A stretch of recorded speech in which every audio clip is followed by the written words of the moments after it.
Good afternoon, everyone. Thank you so much for coming today.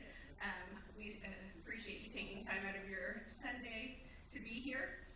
For those of you who don't know me, my name is Gretchen Peters, and I'm the director of One Nation Events. And we're so glad to have you here, and we're excited to be able to put together events that help educate and inform people, and so especially for today, for us to better understand what's on the August ballot. Before we get started, just a couple of quick things. The restrooms are right around the corner out here, and please feel free to grab either a water or a sandwich or some fruit out there. We're really fortunate to have two great speakers with us today. We have Sterley, who will walk us through Amendments 1 and 3, and 1 and 4, and Darin, Chappell, who will cover the other amendments. Okay. One of the things that is really important to us at One Nation Events is that we don't want these events to simply be about sitting and listening. We also want to hear from you guys. We want it to be a time where we have some Q&A at the end so that you can ask your questions. So make sure to have your phones out and jot down those questions as you get them, because our goal is for everyone to really understand what's on the ballot, not just to hear it and kind of get an idea, but to really ask those questions and find out exactly what we're voting on so we can be informed citizens.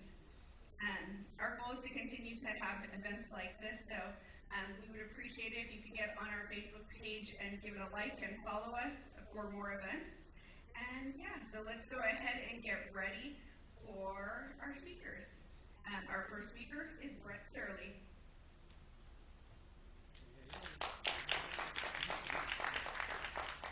Thank you, Gretchen. Thank you, everybody, for being here this evening or this afternoon and enjoying some air conditioning on a very hot, oppressive weather day. So we'll probably be pretty short on Amendments 1 and 2 because I would imagine the ones that are of most interest is probably 4 and 5. So Amendment 1 is an extension of a 1/10 of 1% sales and use tax, and what that money is designed to do, I think it raises about $140 million a year, and the purpose of that sales and use tax is to benefit and support the state park system and provide free entrance into numerous state parks and other conservation efforts.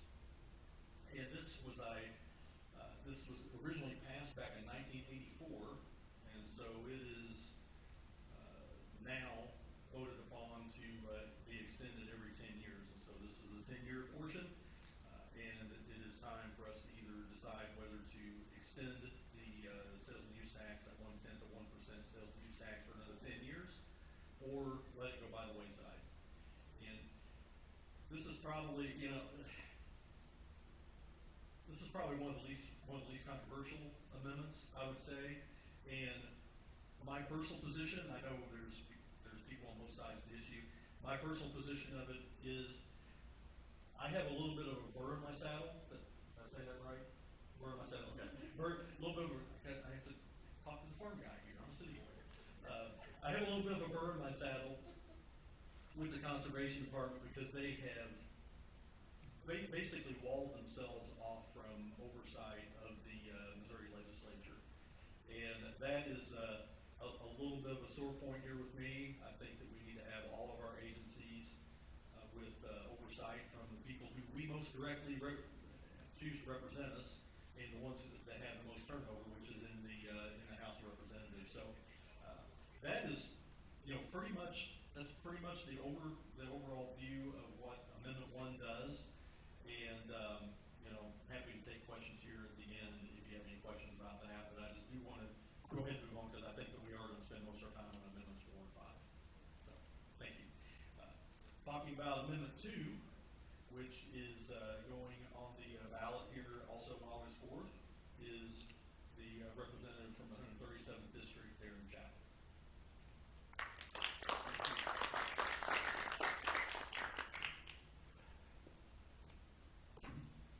Well, thank you all for coming. I am Darin, Chappell, and I represent the 137th District, which is the eastern third of Greene County and the southern part of Springfield. And Amendment 2 deals exclusively with Jackson County. Doesn't have anything to do with us at all. And the reason why it has to be a constitutional amendment and therefore requires us to vote on it is because when the Hancock Amendment was put into the Constitution 46 years ago, the General Assembly at the time modified it in such a way that it did not apply to Jackson County like it does everywhere else. Therefore, Jackson County, among other things, does not have an elected county assessor. Jackson County has seen assessed value rates go up as much as 900% in 1 year. And because the Hancock Amendment does not apply in the same way, that means their taxes have gone up 900%. I was on the interim property tax reform committee this past year. We traveled all over the state and listened to people with their concerns about property taxes, which are expensive, the taxes and the complaints. And this one young lady really stuck out. She said that she intended early on in her life to do everything correctly. She did not get married until she was out of college. She and her husband did not have children until after they were married.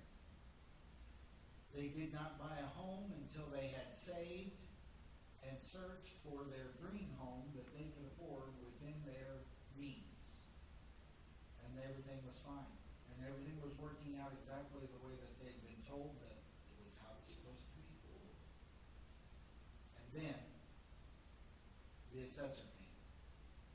And the assessor told them that their value of their home had jumped up 900%, 9 times in 1 year. What that did was not only did it cause her tax bill to go up 9 times, but it also caused the bank to take note that their house was now worth 9 times what the bank had said that it was, which meant that they reported that to their insurance company, and their insurance company was now wanting premium on 9 times the value.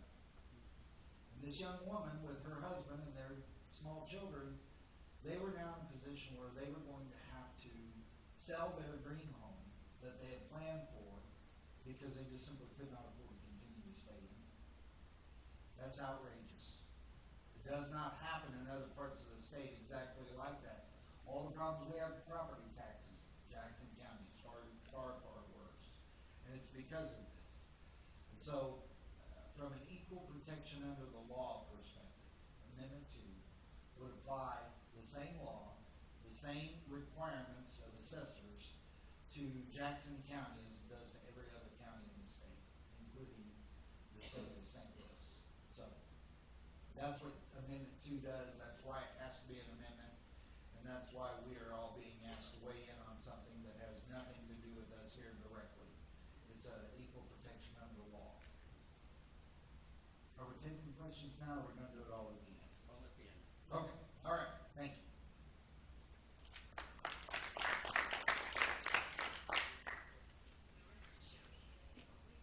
Okay, so the first of our, I guess, controversial amendments for some folks is Amendment 4. Amendment 4 has to do with initial petition ratification. It doesn't have to do anything with how an initial petition gets on the ballot. It's just how it's ratified by the people. And in Article 5, or excuse me, Article 4 of the U.S. Constitution, every single state is guaranteed to have a representative, or be a representative, and have a Republican, not a Republican Party, smaller Republican form of government. And what that means is that we the people don't make every single decision.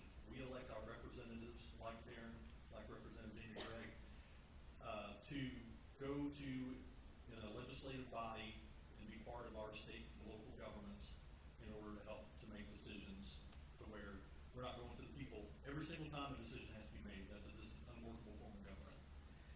And so what we have in initial petition ratification currently is we have, if enough signatures are gathered, I think it's about 8% of registered voters in the state, those signatures are gathered, the Secretary of State certifies them, they're all our registered voters. all legal signatures and correct. And so then that initial petition, whatever the people want to have on the ballot gets on a ballot. And then the governor decides whether to have a special election, whether to have that voted on in an April election, municipal election, or in a primary election like in August, or a general election in November. So currently, we have, all it takes in order to get an initial petition ratified and into the state constitution is a 50% plus one vote of the people. And that is not a vote of that's not 50% of all the registered voters. That's 50% plus one of the voters that show up for that election, either that day or vote early in that election. And if you look at historically in Missouri's pretty much like most other states, in a presidential election, we have anywhere between 60 and 70% turnout of registered voters.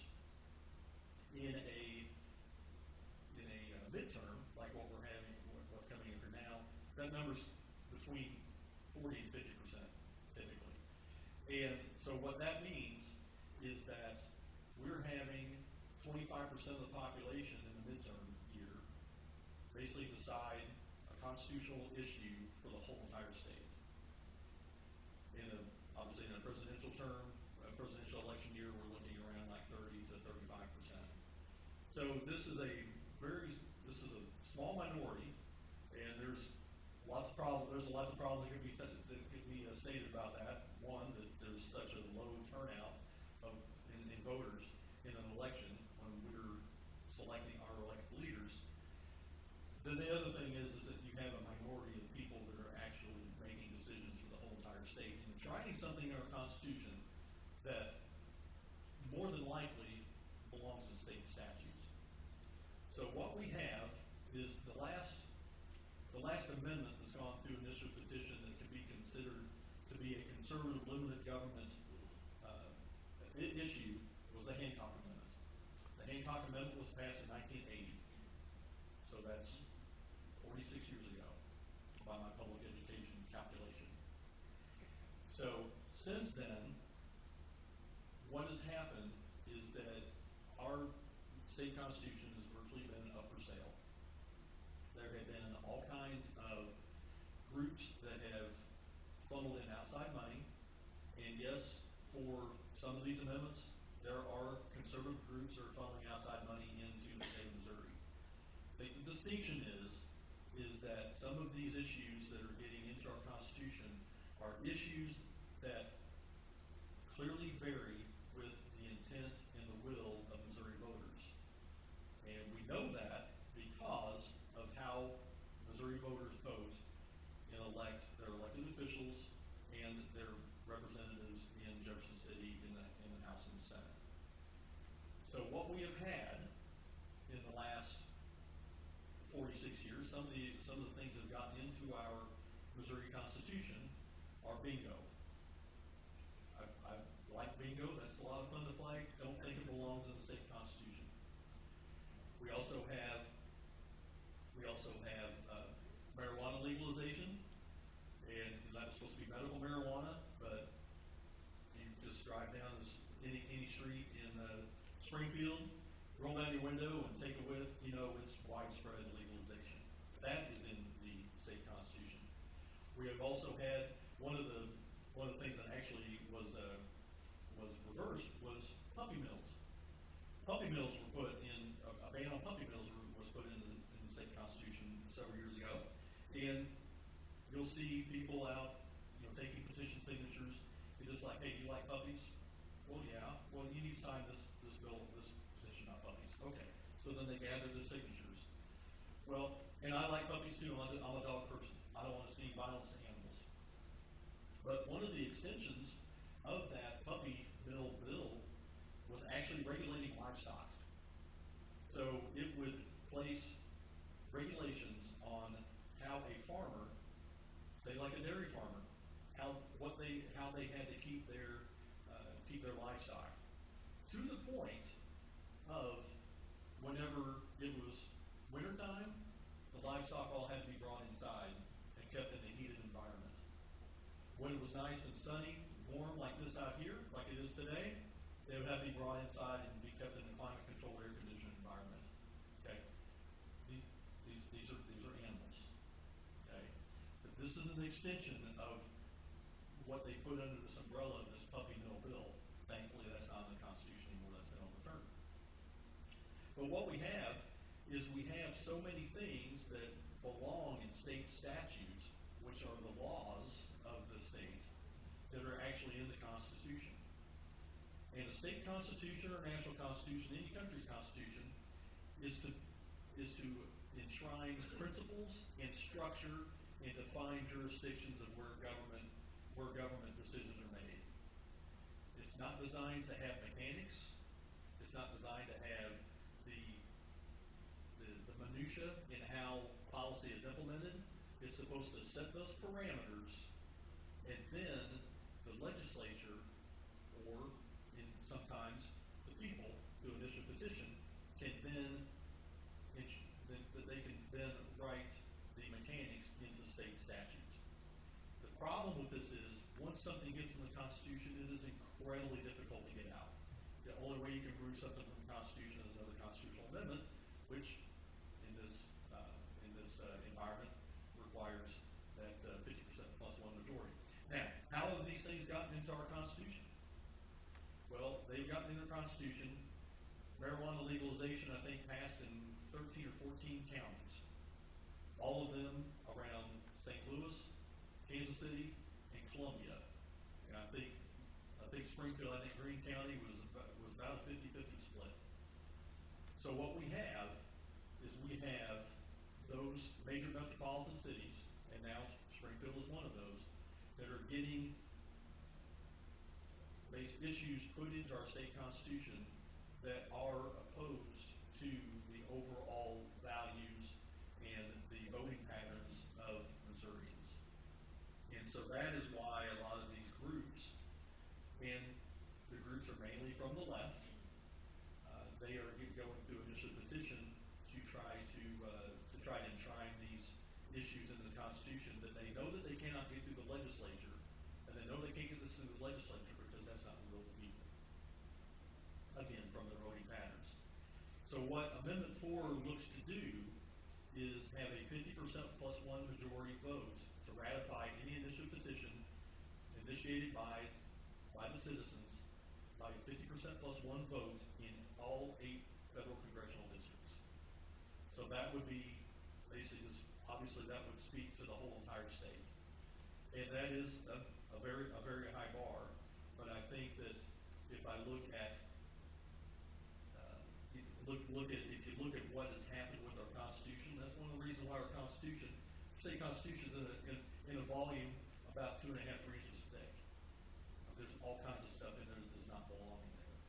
And the important thing to note is it's not, the people are not losing their voice in Missouri politics, because Amendment 4 has absolutely nothing to do with initial petitions that put issues in state statutes. Anything that goes in state statute still takes a 50% plus one statewide vote. And I would make this analogous to, if you look at, and the principle behind this, if you look at the Electoral College. The purpose of the Electoral College, the framers put in the Constitution, was so nationally elected officers, the president, vice president, would be elected not by individual factions within the country, but they would have both a broad-based geographic and a broad-based political support throughout the country. Otherwise, what ends up happening is you have a minority, possibly in large municipal areas, that are selecting our national chief executive and not representing and basically ignoring some of the flyover country, like what Missouri is, and the broader population. So that is the purpose for Amendment 4 in the change to the initial petition process for citizen-initiated petitions for issues to go into the state constitution only. And that will tie into, I'm sure Darin will probably have some things to say about that, because Amendment 4 definitely ties into Amendment 5 as well, and be happy to take your questions after Darin's presentation on Amendment 5.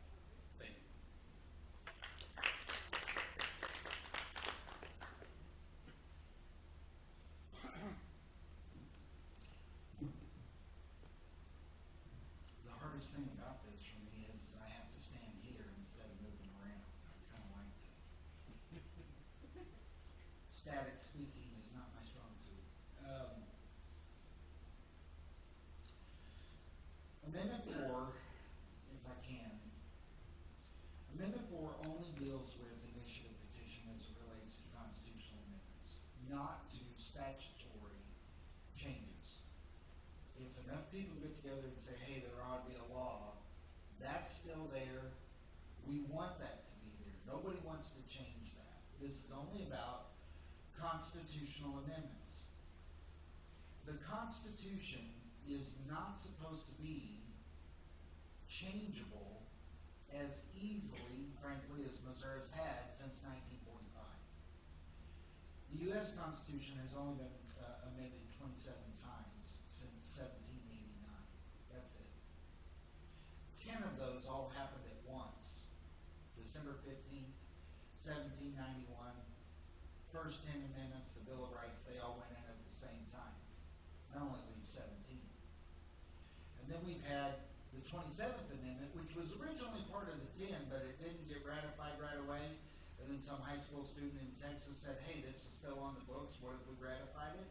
And they finished it up. So the 27th actually goes with the first 10 as well. It only leaves 16.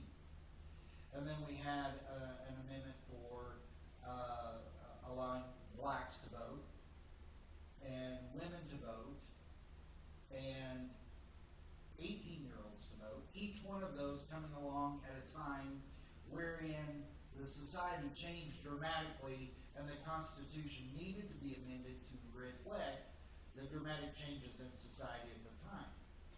It only leaves 13. One of them was for prohibition. And then a few years later, they realized that all prohibition ever did was create the mafia and NASCAR. And they said, hey, let's take that back out. So they did away with prohibition. So that only leaves 11. Out of the 27 amendments that there are to the United States Constitution, only 11 of them are not in those 3 batches of items. None of them dictate the how. They say this is what the Constitution is going to declare, and then it's up to the legislature to dictate the how. It's up to the states to dictate the how. But there is no, in the Constitution, it just says that there is the right to free speech and freedom of religion and to redress grievances and to assemble peaceably shall not be infringed. But it doesn't say the how. It doesn't talk about permits. It doesn't talk about waivers. It doesn't talk about any of that. It doesn't mention anything about slander or libel or any of that. It just simply says shall not be infringed by the United States Congress. And it doesn't put the details in the amendment to the Constitution because the Constitution is not supposed to have the details like that in it. A Constitution, from the framing of our nation to this very day, is supposed to be the framework of how government exists, how government works, and what are the boundaries and limitations on that governmental power that is executed by those we elect to represent us. And that's it.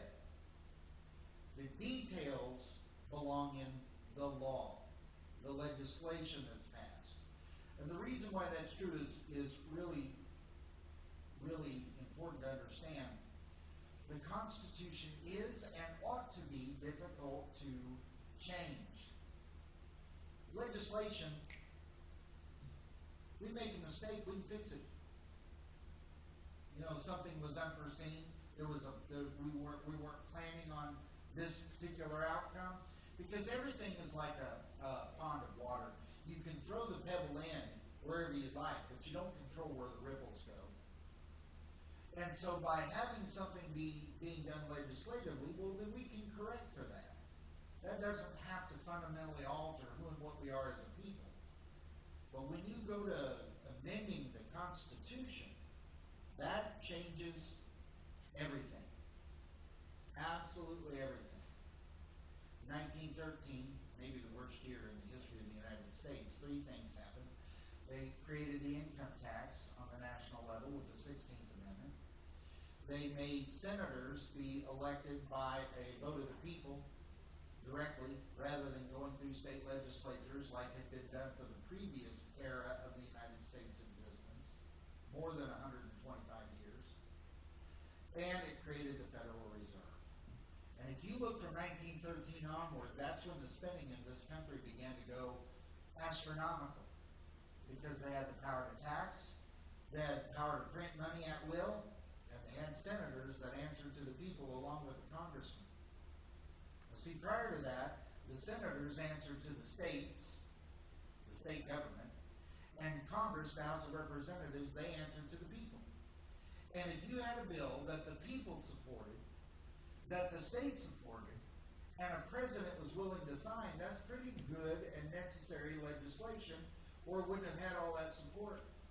When we took away representation of the state governments and gave a double dose of representation of the people in both the Senate and the House, from that moment forward, the Senate and the House began to try to outdo one another, to outspend one another, to gain the support of the people, because they just keep wanting to get reelected. And I love when some of my colleagues inside the state of Missouri and some of my individuals who represent us all at the national level and at the national level is say, hey, we need term limits. And I always want to say, hey, you do know you don't have to run again, right? I mean, you could just sit one out. That'd be okay. You could do that. They don't ever really want to seem to do that. Everybody's concerned about term limits for somebody else. But they never recognize that they themselves may indeed be part of the problem. So Amendment 4, just to wrap this up before I move into Amendment 5, what Amendment 4 does, it just simply says, look, the Missouri State Constitution has been made out of Play-Doh. It's not a bedrock.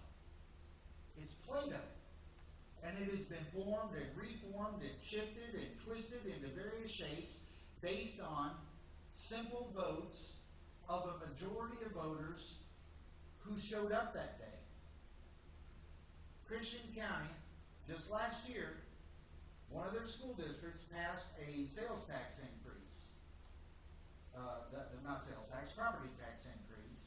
And everybody was foaming at the mouth about their property taxes going up, and I understand because they're crazy high. Does anybody know what the voter turnout was in Christian County when the voters approved that property tax increase? I'm sorry? 10%? 8? 4. 4%. But let us remember this. That's only 4% of registered voters. Most people who could be eligible voters don't bother to. Only half of the possible voters are actually registered.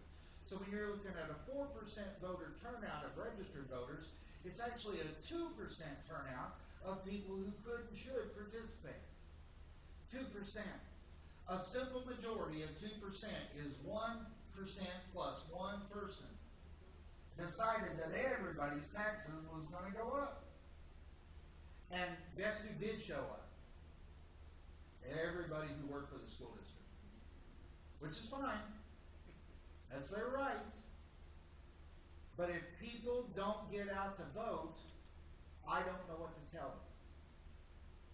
If you don't want your taxes to go up, and you can't be bothered to vote, I will listen and smile and nod politely, but inside I'm thinking to myself, what in the world's wrong with you? Get out and vote. If everybody would just simply show up and vote, that couldn't happen. But the same thing is true when we amend the Constitution to the state of Missouri. So I am the chairman of the subcommittee of the budget in the House. I'm the chairman of the subcommittee that deals exclusively with health, mental health, and social services. Half the budget crosses my desk. I have the biggest piece of everybody. And I deal with Medicaid, I deal with child care, I deal with everything within health, mental health, and social services. And a few years back, there were individuals out there with clipboards at Walmart, right? And And they were asking everybody, you know the ones, the kids from out of state with hair halfway down their back, look like they hadn't seen a brush in 6 months. They're out there with a clipboard asking you to sign, and we're going to help poor folks. And here in the Ozarks, most of us are good-hearted, decent people. And so we said, well, I want to help poor folks. So we signed. And it gets on there that we're going to have expanded Medicaid. We're going to extend Medicaid. Now, Medicaid originally was for children in poverty, pregnant women in poverty, and people with disabilities of all ages. That's what Medicaid was for, and I'm all about it. It's a safety net for the most fragile among us in society. I've got no problem with Medicaid. But Medicaid expansion included anybody and everybody who just didn't make very much money. Now, I'm sure all of your children and grandchildren are hardworking, industrious individuals who put forth their best effort, all times. But now we all have that one nephew, right? We all have that one nephew that just doesn't want to work very hard. And then we see the folks out here on the corner weighing about 335 with sign says we'll work for food. Well, we know that's not true because there's 10 or 12 help wanted signs all around them and they won't. They qualify now for Medicaid. So here's a statistic that is new and is 100% true. You can check it out for yourself if you don't believe me, although I've never lied to you. I mean, I won't lie to you. There are 6.2 million people in the state of Missouri. 1.4 million of them are on Medicaid now. That's more than 1 out of every 5 people that you meet. They are on Medicaid. And if you have a family and none of your folks are on Medicaid, just think how that doubles up in other families. And how we're training people to become more and more reliant on the government, which is a recipe for disaster for everybody involved. Medicaid is the 800-pound monster that will eat us alive if we don't get this under control. But I can't touch it because it was put into the Constitution by the voters. Furthermore, we said, okay, well, all right, the voters passed that, but they did not identify a funding source. The Missouri State Constitution requires, Article 3 requires the voters pass initiative petition that's going to require expenditures by the state. Then the petition itself must identify the pot of money that's going to come out of. No such identification occurred. There was no pot of money identified. And so the Supreme Court should have struck it down right at the very beginning. But we can't rely on the court to do what the Constitution says for some crazy reason. That's just the way that works. So it passed, and the representatives and the Senate said, well, okay, but we're not going to fund it. And the Supreme Court came back and said, you must fund it. Not only that, you must fund it first. So if we're going to reduce expenditures on Medicaid, then we have to have the reduction of expenditures on the little kids in wheelchairs before I can touch the guys out there holding signs.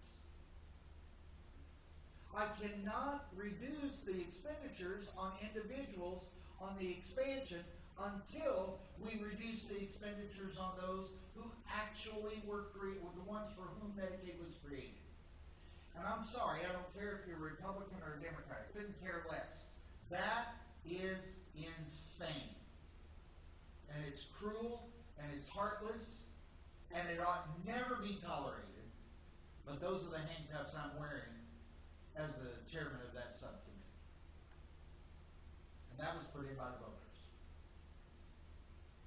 And people say, well, why don't you just cut the budget? Well, we did. We cut the budget by $4.11 billion this year. It's almost 8% cut this year. Nobody knows, and nobody's given any credit for that effort. How come you don't cut? Well, in large part because so many things are outside of the control of the General Assembly. We can't touch that part of the budget. Like Medicaid, can't touch it. Education.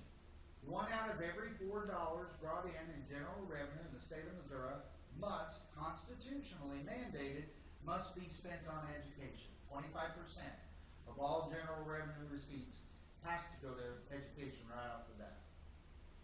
MoDOT. Everybody real happy with MoDOT these days? The road conditions? Everybody's good with that? And yet MoDOT's budget not only is outside of the purview of the General Assembly for it to be addressed, but the Supreme Court ruled that MoDOT stands appropriated. They don't even have to come ask us a mother may I to be able to get the money and spend it. And they don't care what we think when we do say something. The Conservation Department, likewise, have no control over their budget whatsoever. Do you know why I don't have any control over MoDOT or Department of Conservation or educational spending or Medicaid? Does anybody know why? Because the voters put those things into the Constitution time and time and time again. Now, I believe in the voice of the people, vox populi. But can we all agree, and I don't care which side of the political spectrum we're on, when President Obama won as president, a big chunk of the country thought the people got it wrong. And when President Trump won as president, the other side thought they got it wrong. Can we all agree that sometimes, just sometimes, the people, because of their own personal biases, or because they didn't show up to vote, or because they were misled in some way, can we all agree that from time to time, the voters get it wrong? I mean, if we can't be honest with ourselves, what are we doing here, right? So what Amendment 4 does, as Brett said, is it changes the way in which only constitutional amendments are approved. Now, Brett said this, and I don't mean to belabor the point, but people say, well, how can we get our ideas in, constitutional amendments, if we can't have IP? Again, the Constitution should not be being changed like it has been. Should not be. I said that the U.S. Constitution since 1789 has only been amended 27 times. The Missouri State Constitution has been in effect since 1945. Does anybody know how many amendments we have since 1945? 126, actually. With these 4 on the ballot, and they are, to my understanding, there's more than 100 in the Secretary of State's office ready to go. We have lost our ever-loving minds as it relates to how a Constitution is supposed to be framed and how it's supposed to be worked. So the idea that a Constitution ought to be amended by 50% plus 1 vote, I think is extraordinarily short-sighted. And so Amendment 4 is set up to correct that. And we get to the question and answer part. I'm happy to answer any questions. Amendment 5 deals with some of the same issues. Because what I hear from people is, how come it's not more specific? Because details don't belong in the Constitution. It says you have to have women voting, but it doesn't say how. The details belong in legislation. The details belong at the state level. The details do not belong in the Constitution. Amendment 5 is the same way. Let me give you one quick example. Another amendment that was put into the Constitution by the voters was the increase of minimum wage to $15 an hour. Now, I'm just going to go out on a limb here and just tell you all that from an economic perspective, that's horrible policy. We're going to mess around and have a $27 Big Mac here for too long if we're not just real careful. But let me ask you this. What happens when society continues on down the path that it's been and the determination is that 15 is not enough, 25 is not enough, 30 is not enough? What are you going to do then? Because the Constitution says it's $15 an hour plus inflation. And that's it. It will require another amendment to correct that amendment should they determine that it's not enough money per hour, which the government shouldn't be dictating in the first place, and it sure doesn't belong in the Constitution, and it should not be dictated permanently that way. You don't put details in the Constitution. It's a framework. So Amendment 5 is a framework that asks 3 relatively simple questions. The first is, shall the state of Missouri be constitutionally mandated to eliminate the income tax for the state of Missouri, utilizing the growth in revenue of the state to offset the needs of the income tax over a period of time? The income tax brings in roughly $8.5 billion, but when you get back the refunds, the number we're looking at is right at $7.8 billion. In order for us to do nothing else, just say, yep, we're going to eliminate the income tax and we're going to do it by the growth of the state over a period of time, it would approximately be 30 to 33 years before we would get to zero based on growth estimates alone. Well, I'm 60. I don't want to wait that long. Furthermore, I don't want my grandchildren or my children or grandchildren to have to wait that long. I'll talk about why here in just a minute. Secondarily, the question is, shall the state of Missouri be allowed to expand the sales tax basis and to increase the sales tax so that the revenues brought in from that may only be used dollar for dollar to lower the income tax revenues required, thereby dropping the rate even more quickly, and we can get to zero within 5 or 6 years. That's the part that has everybody hung up. So let me tell you just a few things, and like I said, I'll answer whatever questions you have at the end. I'm happy to. First off, the current state sales tax amount for the state is 4.225%. It shall not go higher than 6.25%. I know everybody's seen and heard, oh, they're going to have 30% on your groceries and 25% on your dog walker. And none of that's true. It cannot go above 6.25%, and here's why. The surrounding states also have sales taxes. If we were to ratchet up the sales taxes higher than any of us have ever proposed, by the way, this is all made up for social media, but if we were to ratchet up sales taxes higher than those surrounding states, all we would have done is pushed everybody across the state line to buy their stuff. That makes no sense. It defeats the purpose. Now, I'll be honest with you, I've seen some pretty stupid stuff come out of Jefferson City over the last 4 years, but even Jefferson City is not that dumb. We cannot have the rate be higher than the surrounding states will allow. So it's not going to be higher than 6.25. That means that the highest amount that we're going to see increased on the state sales tax, 4.225 to 6.25, is 2.025% at the cash register. That's the highest amount.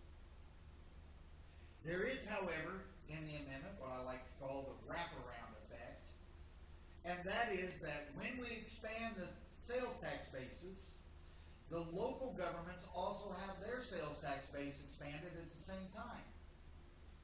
That means that they will be able to derive revenue from those new tax items, like services. I'll get to that in just a second. But the amendment prohibits any windfall to the local governmental entities. They are not allowed to see a windfall from this expansion. So let's just, and I'm going to give you just a real simple example because the math gets weird, but I want you to see what I'm saying. So if you lived in a community that had a combined county and city sales tax rate of 4%,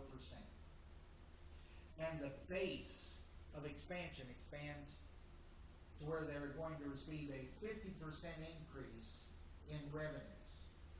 So from $8 million in revenues on sales tax, and now they're going to get $12 million. They are prohibited from seeing that increase, and Amendment 5 specifically requires that they lower their local rates so that they still get $8 million. That means that your local sales tax rate, if they lower just the sales tax, the lower sales tax rate would have to go from 4% down to 2.71%.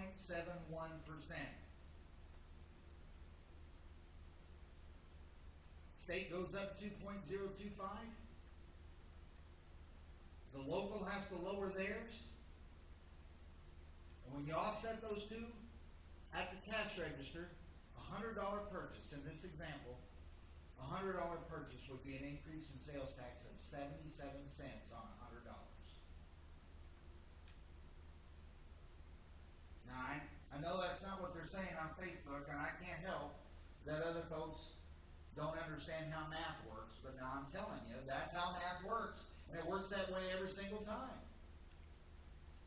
There are other cities that, because of their structure of sales tax, which, by the way, their people have voted on in order for it to, I mean, it may have only been 4% turnout, but their people voted on in order for it to get where it was, and they may not have sales tax that allows them to be able to drop it down, so they're going to be required to lower their property tax rates.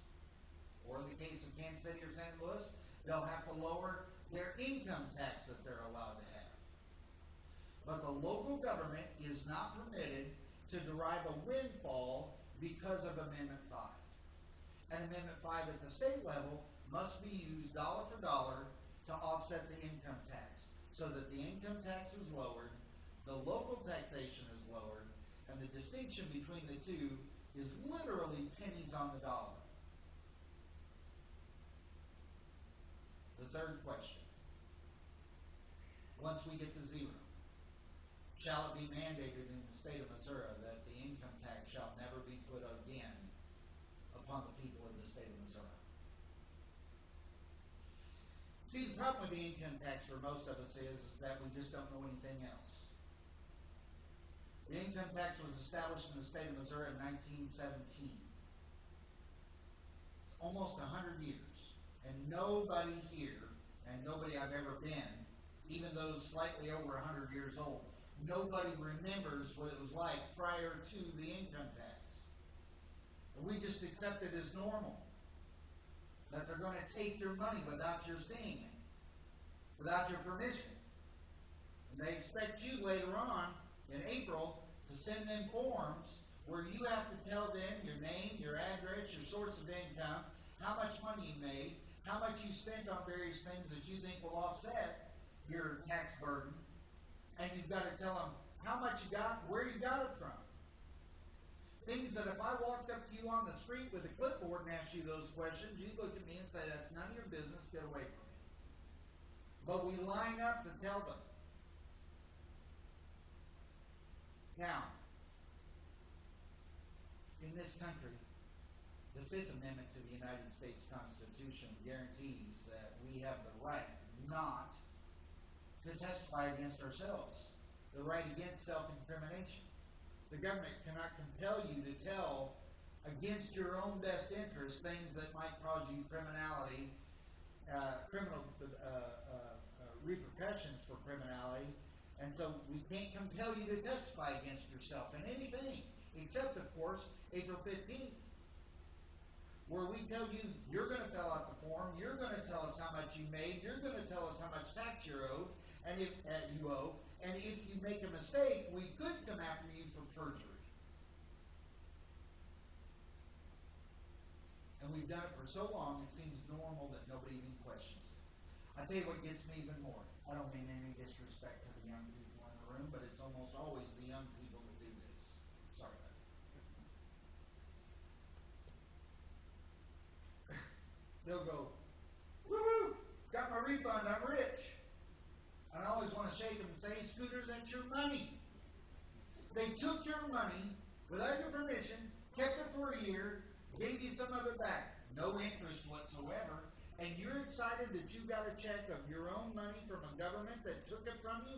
That's like me breaking into your house, stealing all your silverware, and then throwing a few forks back through the window as I go by, and you thank me for returning the forks.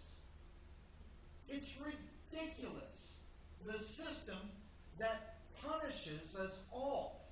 What is the American dream? I would surmise that it is essentially the ability to use your talents, your work ethic, your industry to build as much wealth for yourself as you possibly can, to be able to purchase and own your own properties, and to be able to pass that on to your children and grandchildren as you see fit. And we tax every single step of the way. Why are we taxing the American dream? Why are we tolerating the invasion of privacy? Why are we tolerating the tyranny of taking your money without your consent, and then they decide how much they're going to give back to you, and then we have the audacity to thank them for it and get excited about it?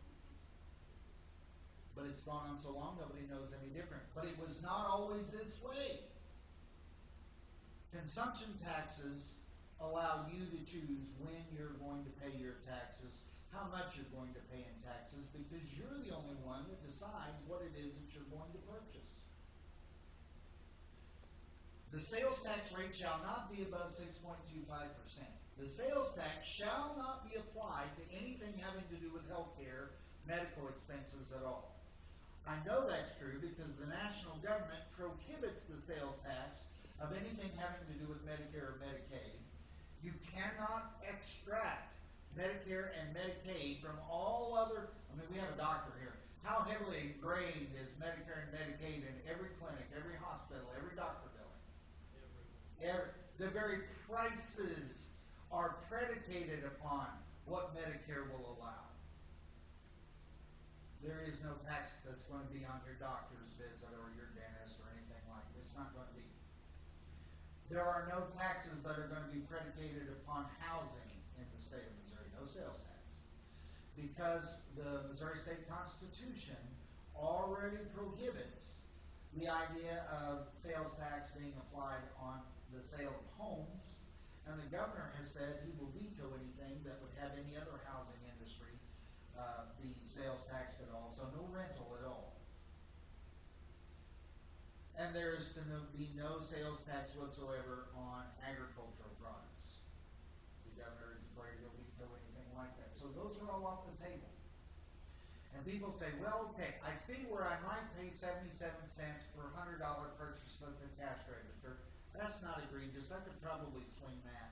But what about the taxes on the services? I don't want to pay taxes on my hairdresser appointment. I don't want to pay 6.25% plus whatever the city charges. I don't want to pay that when I have somebody mow my lawn. Fair enough. Fair enough. Is anybody here, I know a couple of you are because I told you about it. You studied it on your own as well. But who here is familiar with the principle of embedded taxation? Embedded taxation is a recognition of a few basic economic principles. The cost of goods and services are based upon the cost of production of goods and services, plus whatever profit margin they think they can get out of the purchaser. So when Brett paid way too much money for these red, white, and blue star-spangled striped tennis shoes over here, I don't know what he paid for them, but it's too much. Yeah, it's none of my business, but it's a lot more than I would have given for them. So anyway, I don't know what he paid for them. But the reason those shoes cost that much is because you have to take into account for the cost of production of the rubber and the material and the shoelaces and the machinery and the people to operate the machinery and the individuals who put them in boxes and the truck drivers that take them to the stores and then the individuals at the stores who sell them or the people who ship them from Amazon, whatever the case may be. Every single little tiny step of the way accounts for a piece of the cost of the production of those shoes. And you have to account for that, and at the same time, you have to say, I wonder what somebody would be willing to pay for them. And if the price is too high, they don't sell it. And if the price is too low, they sell a ton, but they lose money. And so there is an equation of balancing cost of production and the price point people are willing to purchase. And they found Brett's price point. And he bought it. But he paid for every single piece of the step along the way of the cost of production of those shoes. Included in the cost of the production of those shoes is the income tax that everybody in the production process had to pay. we could eliminate the income tax. Then we can eliminate some of the cost of the production of goods and services. You've got an attorney you want to use? I don't want to pay 6.25% on my attorney. Your attorney's paying his income tax. You think he's not passing that cost on to you currently? I promise you he is. If we can eliminate that and he doesn't have to pay income tax any longer, then he can lower his prices. And people say they never lower prices. Come on, man. Nobody lowers their prices. All right, we got a genuine gas station man right here. What happens every single time the price of crude oil goes up? What happens at the filling station? Cost goes up. Price goes up at the pumps, right? We all know that. What happens when the price of crude goes down? Invariably, somebody says, "Oh, they leave it the same. They're greedy sellers." But it does go down. Does it go down as quickly as we'd like? No. Does it go down as much as we'd like? No. But it does go down. Why does it go down? Because the oil companies are no longer greedy that week? Why does it go down? Because competition. Because some guy who over here at the corner says, "Hey, now's my chance.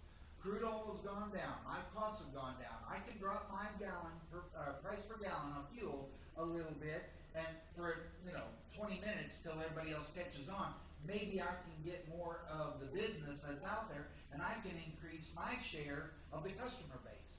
And then everybody else starts chasing it downward. I'm old enough, this is how old I am. I'm old enough to remember the gasoline wars here in Springfield. I was driving down, it's not there any longer, but there in Grant and Grand, there was no filling station there, and the filling station was torn down a long time ago, but the sign was left up. I was driving by with my girls, and I paused there at the light, and I said, "You see that sign?" They said, "Yeah." I said, "You see where it says 71 cents a gallon?" They said, "Yeah." I said, "They went out of business because that was too high." That's what competition in a free market society does every single time. Oh, by the way, it only always has. It's never been any different. If we can eliminate the income tax basis of the baked-in embedded taxation, the prices of those services will go down. And the tax amount, therefore, is not nearly as much. But let's just say that the rate is 6.2% statewide. The average person who pays directly into income tax in the state of Missouri pays $3,000 a year in income tax. That's the average. You know how much services you'd have to buy taxed at 6.25% in order to equal $3,000 a year? You got to buy $48,000 worth of services in order for 6.25% to equal $3,000. Now, I don't know who's getting their nails done $48,000 a year at a time, but hey, mazel tov, you're having a great life. It's not you, Steve, I've seen your nails. I think people don't really appreciate how few services. When you take medical out, when you take housing out, when you take agricultural out, I'm not sure people recognize really how few actual services they're purchasing day by day. But here's the big thing, and then I'm going to shut up and take all the questions. You and I have labored our entire lives under this system, which is egregious.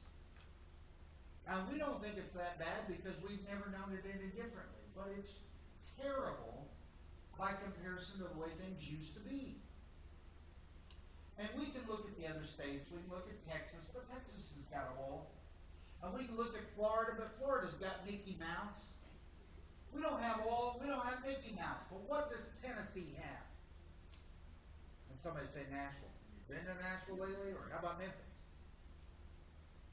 They've got Nashville. Well, we've got St. Louis. We've got Kansas City. We've got Springfield. We've got Bass Pro. We've got Buc-ee's. If you think that's not a big deal, you haven't been there yet. We have essentially what Tennessee has. But since 2018, Tennessee has been whipping our behinds economically year after year after year, and the distinction is Tennessee does not have an income tax.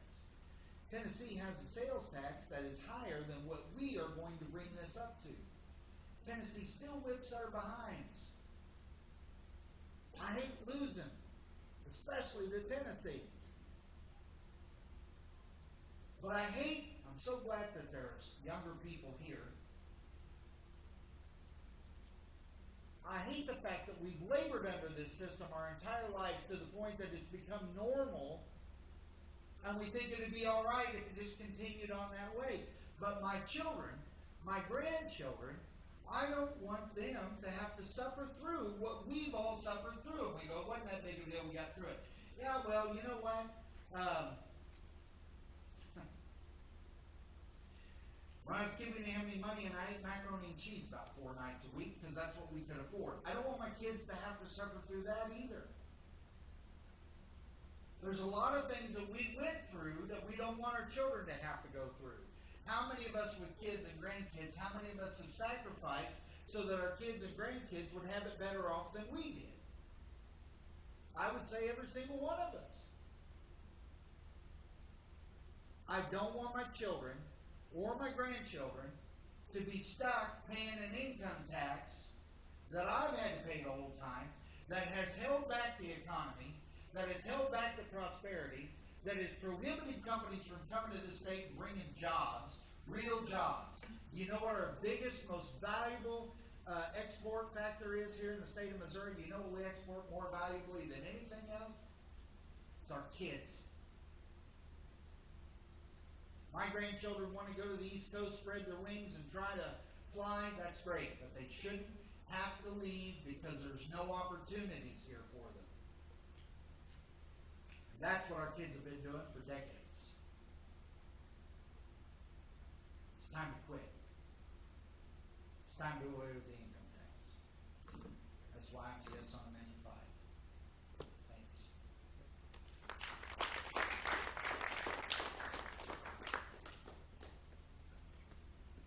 Okay, thank you so much to our speakers. We want to open up some Q&A, so we actually have a microphone right over here. So if you have questions, you can come right up to that, and that way we can all hear you really well, and they're happy to answer any of your questions.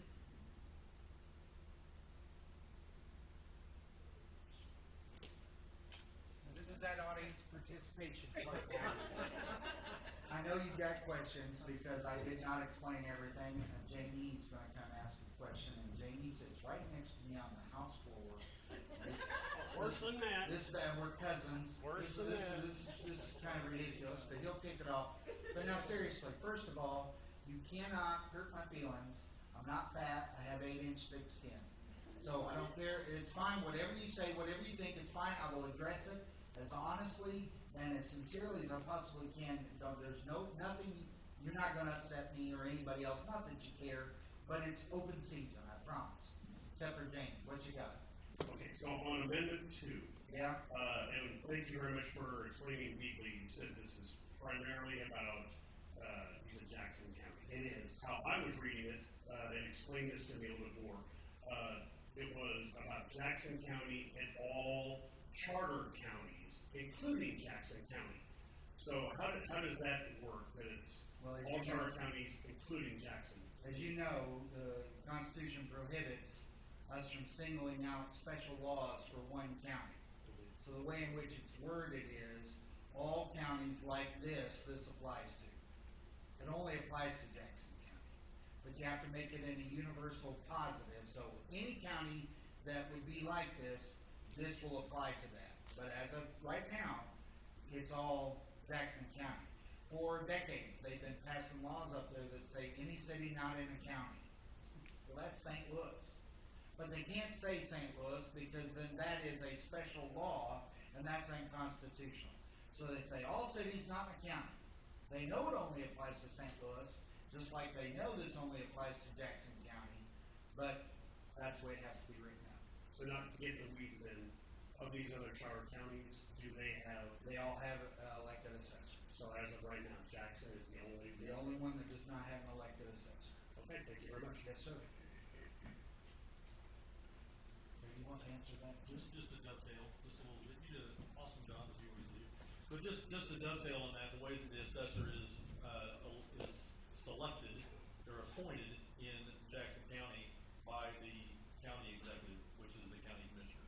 So it's one person decides who the assessor is going to be, and that's one of the reasons why Jackson County's property taxes have escalated so much, because there's zero accountability to the actual electorate in Jackson County. I had a couple of questions on amendment 5 with the property tax in Division 1 counties and 2 counties. It will also, the levy will be reduced.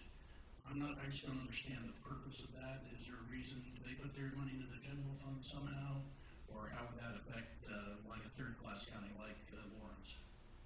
So any county, any political subdivision. First of all, can I just say something? Because I just realized just how big my picture is. And that's crazy, by the way. Nobody needs to see a picture of me that big, period.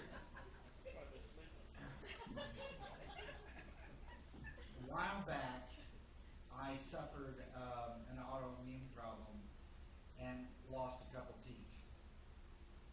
And I had some dentures. But they hurt my mouth. So like every good hillbilly, when I wasn't wearing them to speak, I stuck them in the console of my truck. And then they was getting a little dingy, so I took them in to soak. And while they were soaking, my dog got up on the counter and ate those teeth. And I have reordered them, and they've been messed up, not once but twice. And I'm trying to get my final set of teeth here. But I realize, as you're looking at the giant-sized version of me, I look every bit the hillbilly that I truly am. So I apologize if I'm distracting you with my toothless grin. I really do know the math, though, I promise you, even though I don't look like I could. All political subdivisions, every single one of them, must reduce their tax rates, whether it is from sales tax, property taxation, or a combination thereof, so as not to derive a windfall by the expansion of the sales tax base. So depending on which county they are, which format of government, they'll have individual requirements based on whether they're class 1, class 3, whether or not they are a charter form of government, and they will each individually have to do that. Now, the state auditor will make sure, it's his responsibility according to the amendment, to make sure that they actually do. So that they don't derive, now when I say they don't derive any more money, they're allowed 3%. So if whatever their expansion is, they have to reduce their taxes to account for 97%.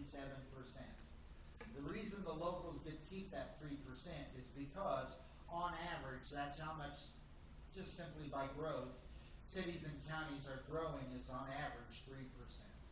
And so statewide, 3%, one-time adjustment, that's it. From that point onward, it works exactly the way it works now. It is a one-time singular adjustment to make sure that they don't get the windfall benefit of this that was never intended. And on Amendment 4, there's with the amendments that are brought by petition. Yes, sir. Those are the ones that are affected by Amendment 4. Yes, sir. If I have a really good idea that I want to take to my legislators and ask them to put it on the ballot, I don't have to worry about St. Louis because it's not affected by that. Is that correct? Right. What happens is you take it to the General Assembly, we put it on the ballot, and then it's the same system we currently have now. So if it's a good idea, it should go that way. It's a good idea, the General Assembly will do it. And I don't care what party it's from. If it's a good idea, the General Assembly will do it. And if they don't, by the way, vote those yahoos out. Listen. People that, when I got elected, people would say, hey, Darin, is it everything you thought it was going to be? John Lilly asked me, is this what you thought it was going to be? Remember? You asked me. Is this everything you thought it would be? Here's the deal. I taught political science at Missouri State.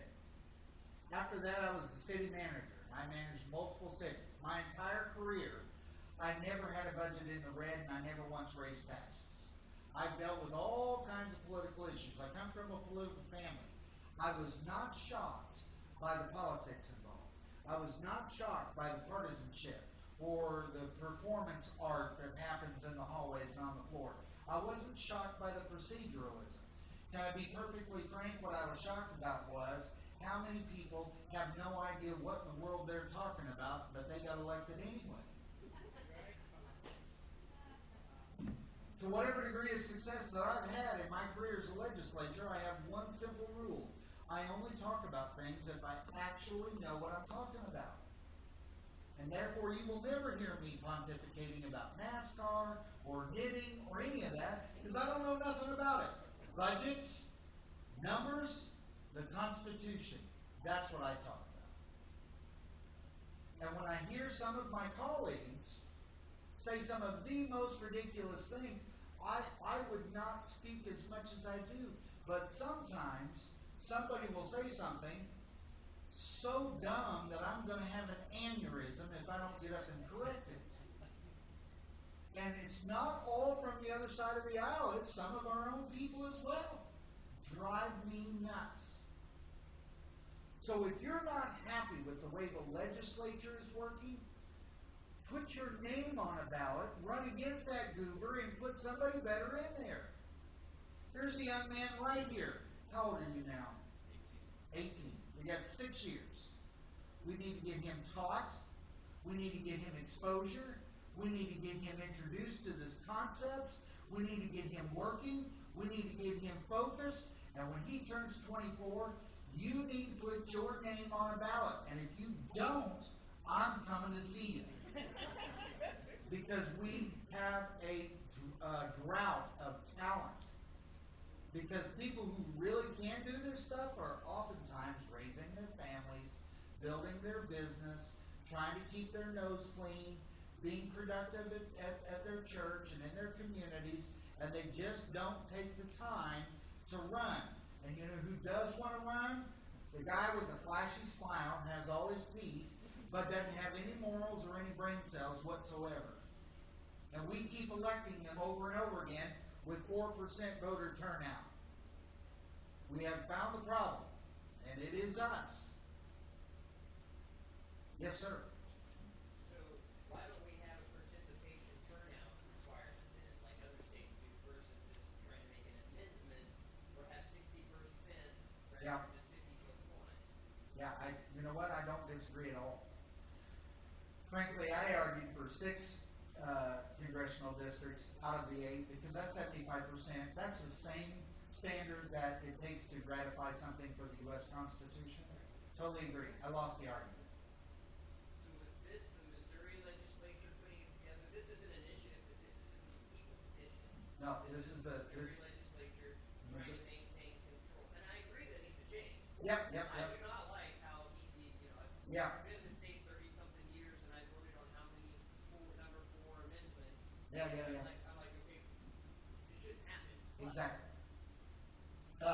So this was brought forth by Representative Ed Lewis. This was his version. There were several versions. They did all kinds of polling, asking people which one they preferred.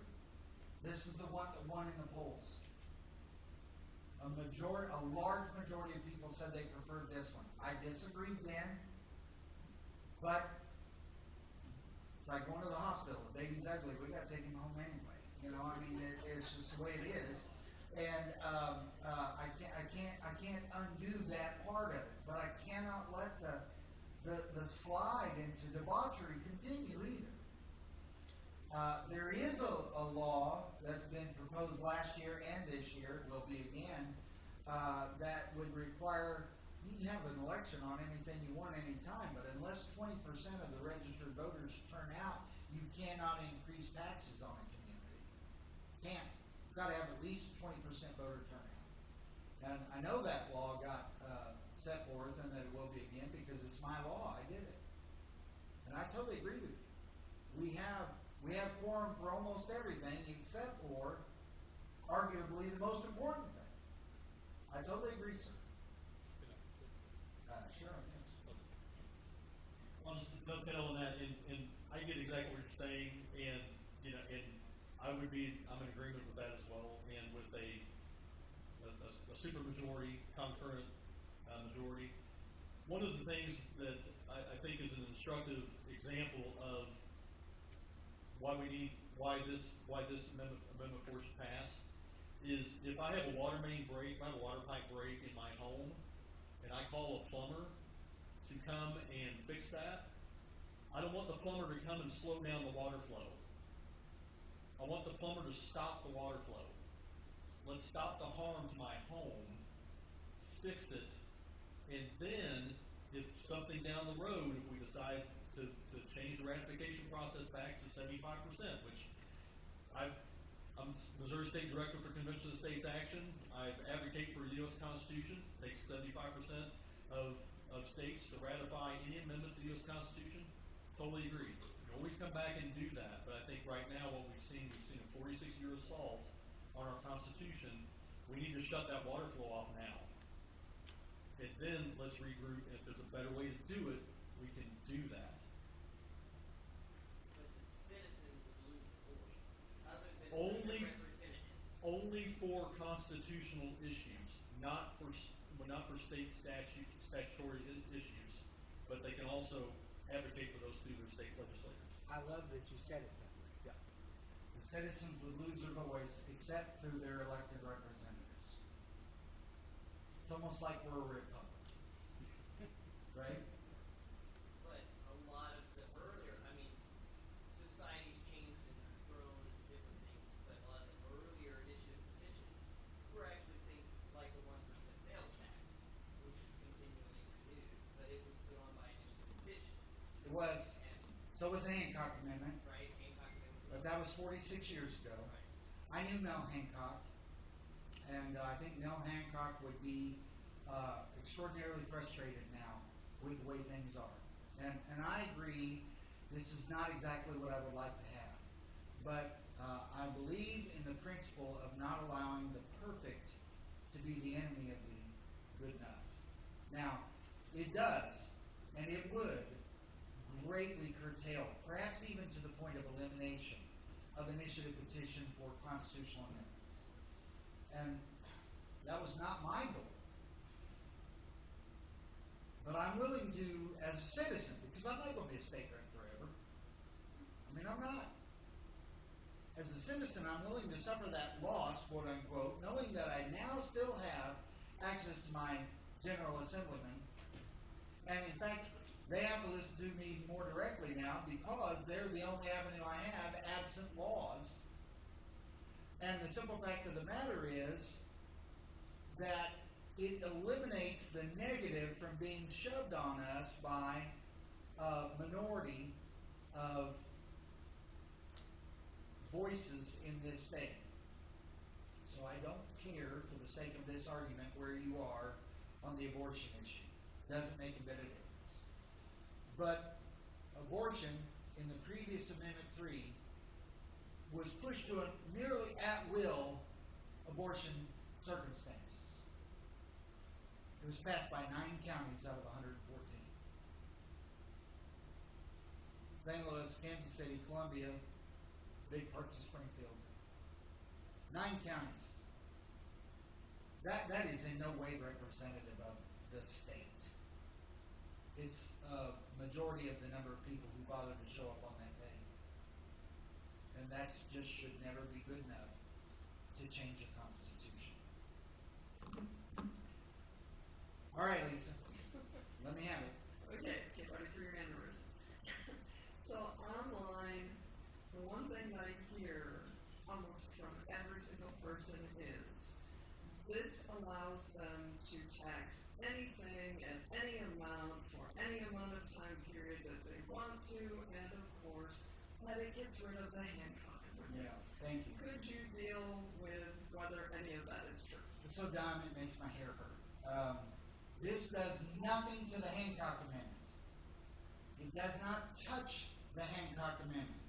The Hancock Amendment says that the legislature may not raise taxes in such a way that it increases revenues to the state above a certain amount.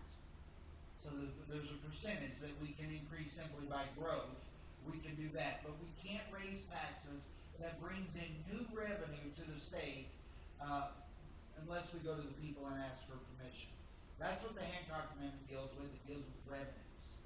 But because this is revenue neutral, and even, the Dopey, Missouri Supreme Court can even see this, that because this is revenue neutral, and we're bringing in sales tax, but we're using it dollar for dollar to offset the income tax, there is no net gain of revenue to the state of Missouri from Amendment 5.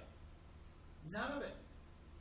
And so it does not touch the Hancock Amendment. Hancock has nothing to say about Amendment 5. Amendment 5 does not pause, it does not stifle, it does not remove, it does not eliminate the Hancock Amendment. And I hate to be so blunt, but we're 8 days out.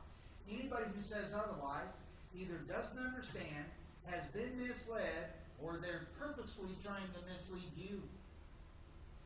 Because we all appreciate the Hancock Amendment. We don't want anything that's going to take that away. This does nothing to it. The limitation of the taxation amount is predicated upon all the surrounding states, as I said before. We know that there are at least 3 major aspects of everyday living that are going to be free from sales tax. So says the national government, so says the Missouri State Constitution, and so says the governor of the state of Missouri, and so says all of we who have been working on this all the way through.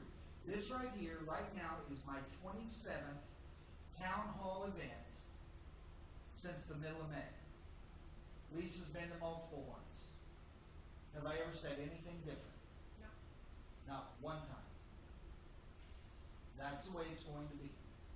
We have a 5-year window to work out the bill, because it's going to be done in one bill, and it's like a spider web, y'all. You pull one strand, the whole thing jiggles. We have to figure out one bill that deals with all the areas that will be taxed, what the actual rate should be. It can be below 6% if we work at this rate. It just won't be higher than 6.25, but it can be lower. We got to figure out the one bill, what's going to be taxed, what the tax amount is going to be. Are there any exceptions? Get it past the House, that's the easy part. We got to get past the Senate. The Senate is where all good legislation goes to die. And then once we've got the Senate on board, get the governor to sign it. And we've got 5 years. And I know it sounds like a long time. It's not. Clock's ticking. As a side question to that, what happens if you don't get the bill across? If it's not done in 5 years, nothing happens. Everything goes back to original settings, and we just forget it. And I would argue we will have missed a tremendous opportunity to kickstart our economy into an explosive power position compared to all the other states. And our children and grandchildren one day will be thanking us for the opportunity. I'll come down this time. No, you're fine. However you want I to do know. it. Well, I could do it from up there, but I just rather than break the corner again. So They didn't want to sit next to you based on what you're going to say. she's like, don't embarrass me, don't embarrass me. So what is going to, if somebody's starting up a business, Yes. somebody's going to start a business, lawn care business, whatever, service-oriented business, are they going to have to keep tabs on all these, on a tax now, on all their services, and report all that? I mean, it's similar to manufacturer's sales and use tax, I'm sure, but now it's on services. Assuming that that particular service is in fact taxed and not exempt at the end, the short answer is yes. It'd be much like having the food trucks. So they got a square. Everybody comes in, they make their payment, they pay for it, running through on the square, and the square calculates that they send the information and the money into the state. Same thing. It doesn't seem that terribly egregious when you also remember we took away from them the responsibility of paying income tax. Right? Well, kind of. As a small business owner in the past, having to keep track of a lot of that, as a startup, it begins to seem a little more difficult to spur on that growth in the economy, which you want with people starting businesses, but having the ignorance and then getting hit and slapped with the stuff that they're. I totally agree. So when Amendment 5 passes, we have 5 years to implement it. Once the bill is passed, it will be a full year before it becomes effective. And all the education and all of the opportunities issues and all of the kinks that have to be worked out, we'll deal with for that full year to make sure that the transition is as easy as possible. But one last thing, if you don't mind, let me just piggyback off what you're saying, because it is really important. But I don't mean to shock anybody, but drug dealers typically, not that you are, drug dealers typically do not file 1040 forms. They all spend money though. All of the underground economy, all of the under the table payments, all of the wink, wink, here's some cash, that for the first time ever would be taxed. For the first time. All the 43 million people who travel through here every single year will help bear the burden that right now it's only producers that have to pay the income tax. We spread it out so that the burden is light and more people help pay, and we make it, to your point, sir, we make it just as simple as we possibly can. I don't want it to be free. I'm a small business owner too. I'm in the service industry. I do not want to have to spend all my days filing forms that I currently do not have to file. But in the transition, it may be a little tough. But I'd rather do that than suffer through another 100 years of the income tax and have my children and grandchildren handcuffed in a way that they never should have been, and neither should I have been. But we were. Yes, ma'am. I've been told that it's already started, but if it continues as it is, it'll take 30 years to go to zero, so. It's not already starting. What we did is we have dropped, thank you ladies for coming. Thank you all for coming. Before anybody else leaves, thank you all for coming. I'm a little long-winded. I apologize, Bill. What we did was we lowered the income tax rate from 6% to 4.7%, and we did that without any transfer, without any switch from one taxation format to another. And of course, they were telling us at the time that we were going to cripple the economy. But in point of fact, the general revenue went up when we lowered the income tax. Because as it turns out, the income tax taxes people who produce in this state, and they are indeed the engines of the economy of this state. And I have one young lady in one of my town halls, and she was clearly left of me, which is a lot, but I mean, she was left of me. And she said, why would you think that lowering taxes would increase the economy? And I said, well, because in the 46 years that I've worked, I've never once gotten a job from a poor person, that's why. Everybody who ever wrote my paycheck had more money than I did. If we can unshackle the economic producers of this state, it will cause the economy to rise, which is a rise that lifts all ships. There will be others, there will be some that are going to make a boatload of money, and others that will not make as much. I'm not doing this to try to help Johnny Morris make more money.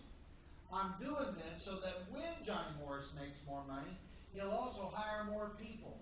And there'll be more families provided for, more kids fed, more opportunities, and the future generations can continue. We stand at the precipice of changing the way government works to get out of the way of people. That's what it's all about for me. That's why I carried the Missouri Fair Tax in the House. 4 times in a row it's been filed under my name. You can look it up. And I believe in it. Not because of Amendment 5, not because of Governor Kehoe, not because of Curtis Trent, although good friend.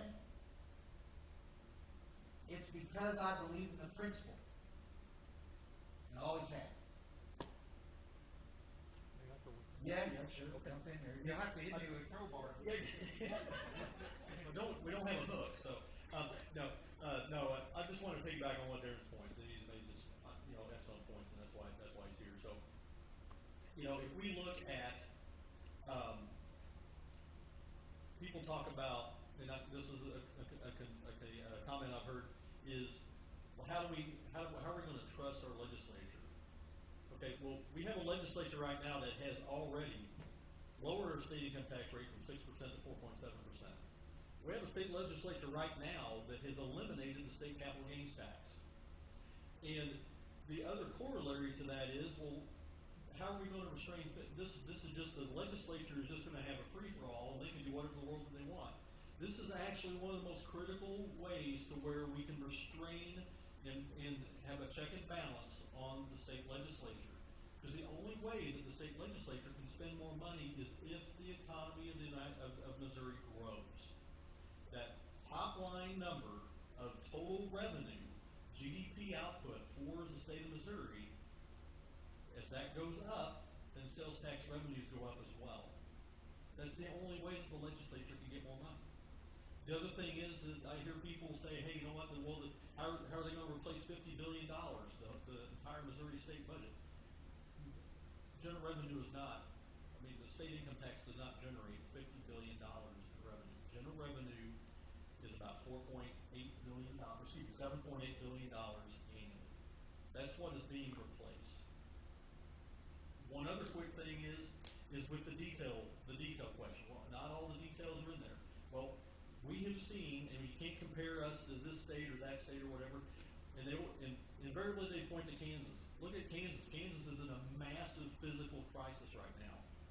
And they eliminated the state income tax. That's true. But what did they do? They put time parameters, and they put rate parameters in the state constitution. They hamstrung themselves. They put the details in the Constitution. That is why that does not work. So now what? They cut spending. And they did not cut spending either, because that is very much true. All these things are what we are doing here in Missouri. That we're putting the details in state statutes, and the legislature is cutting spending. And so we know what works. We know what doesn't work. We know when you tax productivity, you tax hard work, you tax innovation, you tax anything, you get less of it. We know that every single time it's tried.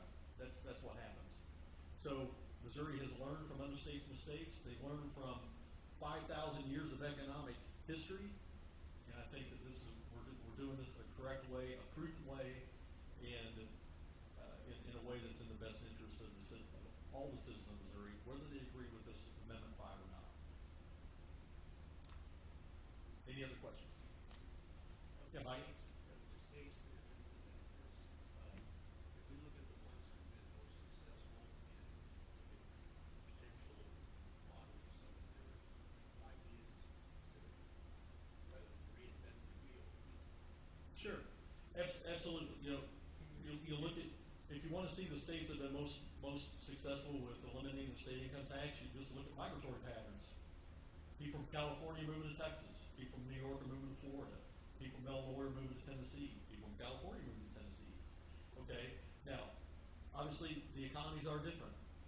There's a big mouse down in Florida, so that tourism industry is trumps, no pun intended, trumps most of the other states in the union. Texas has oil money, so that's a unique ingredient, a unique factor in Texas. But then that's why we just kind of look at a comp from Tennessee. Tennessee has a similar labor base.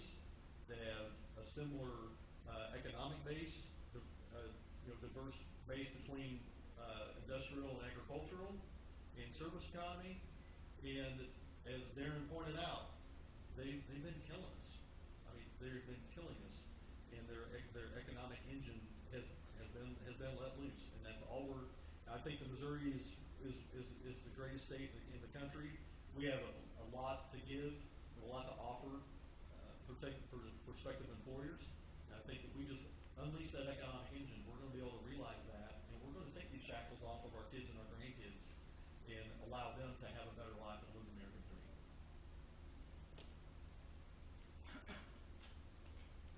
Are you familiar with Art Laffer, Dr. Arthur Laffer? He was one of the chief economists during President Reagan's initial term. Grover Norquist is the one who helped President Reagan bring it down from the high rates down to the low rates, where we, for the first time, we had 35% upper rate of income tax, and saw the revenues to the country explode because of that. Now, Congress still spent more than they brought in. And so when people say, well, trickle-down economics doesn't work, it doesn't if you do it right. But, you know, they lowered the rate and increased revenues. And that's what we've seen here as well. So our Dr. Art Laffer, he's the one that created what's known as the Laffer curve. And so you have a graph with an x-axis and a y-axis. And then there's a curve here. And people say, if you want to increase revenue, you have to raise taxes. And that's true to a point. And once you get to a point where you've saturated the capacity of individuals to pay their taxes, you actually increase revenues when you lower tax rates. And that's where we were in 1980 at the national level. That's where we've been since 2020 here in the state of Missouri. We've seen the evidence of it. Lower the tax rates, revenues go up. Tonight, there's a telehealth meeting, teletown hall meeting. You can get on there from Americans for Prosperity. They're the ones that are hosting it. But it's going to have Senator Eric Schmidt, U.S. Senator Eric Schmidt is going to be on this. And also Grover Norquist, this tax expert. And some goober from down here is also, I'm going to be on. It's not you, it's the other side of the family.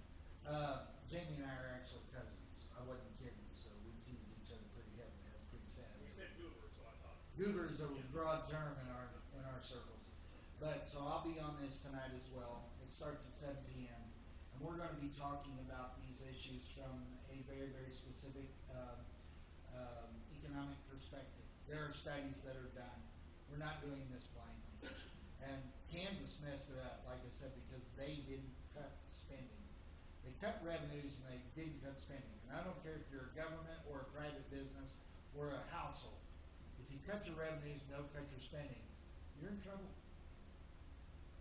But we're smarter than Kansas.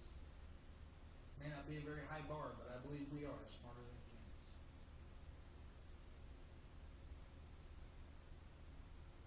Anybody else?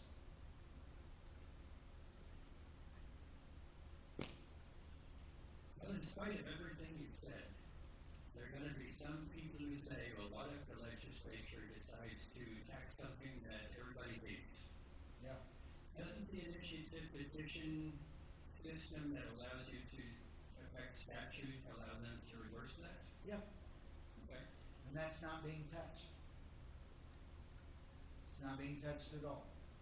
It's only for altering the Constitution that Amendment 4 deals. I cannot stress to you strongly enough how big a deal Amendment 4 is. We stand to lose the Republican format of government. That would be horrific in my estimation. Anybody else? Thank you all so much for being here. Really appreciate your time and attention. And I'm sure Brett and I both want to thank you for trying to find out everything that you can. We really want to encourage you to vote and have your voices heard and have them be educated and you make up your own minds. We appreciate you all so very much. Thank you, Bill. Thank you all. Thank you for being here.